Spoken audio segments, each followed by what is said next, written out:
C'est votre tour, veuillez me suivre dans mon bureau. Ah enfin. Merci docteur, je vous suis. Je ne comprends pas. Pourquoi toutes les patientes exigent que ce soit toujours lui qui les reçoive? Et pourtant j'ai beaucoup plus d'expérience que lui. Il vient à peine d'arriver, et pourtant. Même le directeur lui confie les cas les plus graves. Je dois absolument savoir ce qui se passe dans cette clinique. Madame. L'échographie révèle que votre bébé souffre de trisomie 21. Cela signifie quoi au juste? Que votre bébé naîtra avec une grave malformation. Dans ce cas, qu'est-ce que je dois faire? Nous allons vous programmer pour interrompre la grossesse. Oh non. Il n'y a pas d'autre solution? J'ai attendu cet enfant depuis 3 ans déjà. Ma belle famille va continuer à me faire souffrir si je perds ce bébé. Je suis désolé madame. Mais vous n'avez pas le choix.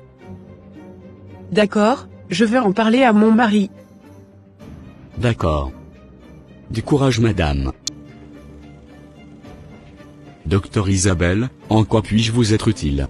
Oui monsieur le directeur, j'aimerais vous parler d'un sujet un peu délicat. Ok, je vous écoute. Sans vouloir vous offenser, je remarque qu'il y a du favoritisme dans cette clinique.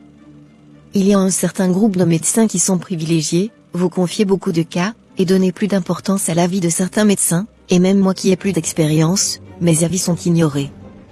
J'aimerais comprendre ce qui se passe.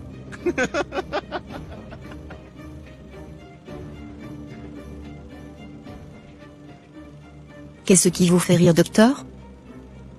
C'est maintenant que vous vous réveillez de votre sommeil? Je pensais que vous n'allez jamais me poser la question. Ah bon? Expliquez-moi alors, monsieur. Voyez-vous, je n'ai que 36 ans, et je suis déjà propriétaire de 2 grandes cliniques réputées. Savez-vous comment j'ai fait? Oui, parce que vous êtes un excellent docteur. Vous êtes vraiment naïve, docteur Isabelle. Avez-vous envie de réussir comme moi? Oui, évidemment, monsieur le directeur. Êtes-vous vraiment prêt à tout pour ça? Oui, je suis prête à tout, docteur. Si vous répétez ce que je vais vous dire à quelqu'un, nous allons vous tuer. Il existe une secte pour tous les médecins dans le monde. Si vous voulez être l'un des docteurs les plus efficaces et ne jamais rater aucune de vos opérations, vous devrez rentrer dans la secte. Sachez que dans les hôpitaux il y a énormément d'activités spirituelles qui se passent. Mais si vous n'avez pas le 3e œil, vous serez juste là.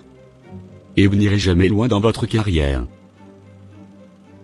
J'ai entendu ces genres d'histoires une fois, mais je pensais que c'était l'invention des gens. Je vais y réfléchir. Non, maintenant que vous êtes au courant que je suis dans la secte, vous n'avez plus le choix pour réfléchir. Vous devrez intégrer aussi la secte.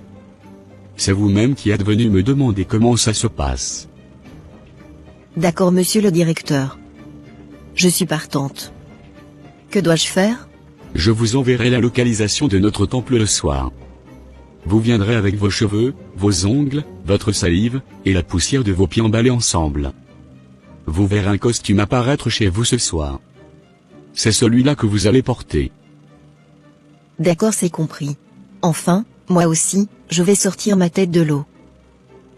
Et oui, voilà qui a bien dit. Alors mon gars, n'oublie pas que d'ici la fin de ce mois, tu dois verser le sang de 9 embryons.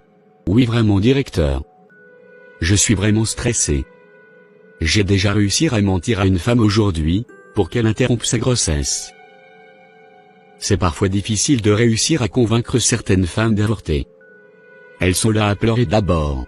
Il me reste encore 2 femmes à recevoir tout à l'heure, je leur dirai que seul enfant a la trisomie 21, soit que c'est une grossesse extra-utérine pour pouvoir les faire avorter. Je dois réussir à avoir ces 9 fœtus, d'ici 2 semaines. Ok, tu as intérêt à les convaincre, tu peux même leur faire peur avec toutes sortes de mensonges. Mais je te félicite, tu es rentré dans la secte, il n'y a pas longtemps mais, tu te débrouilles plutôt bien, pour amener ce qu'on te demande. Merci directeur. Ta collègue Isabelle aussi, va nous rejoindre ce soir. Je vois bien qu'elle était jalouse de mon succès. Ok, je serai là pour la guider, vite.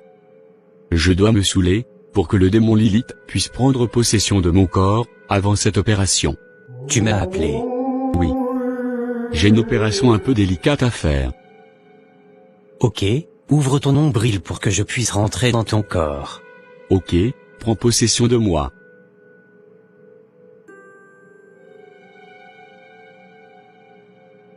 Bienvenue docteur Isabelle. Merci directeur. Bonsoir maître. Bienvenue parmi nous. Je vais t'expliquer les règles. C'est rien de compliqué. Chaque 3 mois, tu devras apporter une offrande, pour que le démon puisse t'accompagner dans tes opérations et dans tout ce dont tu auras besoin. Mais les offrandes varient d'un médecin à l'autre. Toi il faudra juste que tu apportes les placentas des femmes à qui tu accouches. De toutes les femmes? Il y a certaines femmes qui refusent de laisser leur placenta. Ne t'inquiète pas. Il te faudra au minimum 50 placentas chaque 3 mois. Ok, c'est compris. Et que ferez-vous avec ces placentas? Tu les offriras au démon de la médecine. Il est d'ailleurs sur le point de venir ici. Tu vas le rencontrer ce soir, et signer ton contrat.